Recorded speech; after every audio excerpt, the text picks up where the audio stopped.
So what if I told you you couldn't put salt in your cooking? Or maybe you couldn't put anything sweet in any of the recipes you're making? How would that affect you as a chef? Well, I'm sure you're kind of going, wait a minute, my food wouldn't taste that great.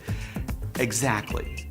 Because we all grew up learning that there are 4 basic tastes in our mouth, right? We all know it's sweet, sour, salty, and bitter.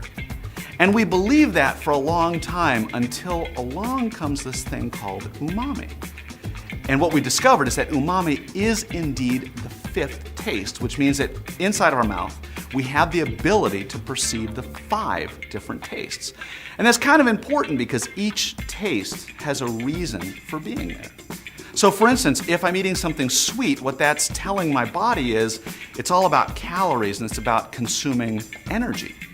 Or if I'm, let's say, eating something bitter, well, what that's transmitting to my brain is that, be careful, maybe that's a poison. But through social training, we actually learn to like things that are bitter. What about umami? Umami is made up of that glutamic acid, an amino acid that's one of the building blocks of protein, which means that umami is really our body's way of perceiving or tasting protein. So when we eat something that has umami in it, not only is the message going to our brain that we're consuming protein, but it's also giving this message that, wow, this is really good. Now, interestingly enough, I haven't always believed in umami. In fact, I, like a lot of people, were sort of on the fence if it really existed, and certainly I didn't want to use MSG.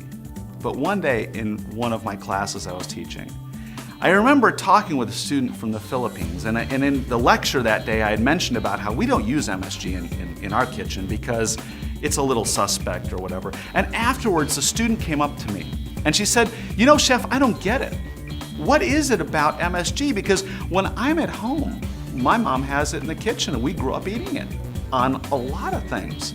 Now all of a sudden I'm sort of got this question mark in my head. And then she says, chef, have you ever tried it on scrambled eggs?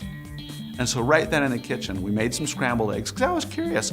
And she put in the MSG and I couldn't believe the flavor boost.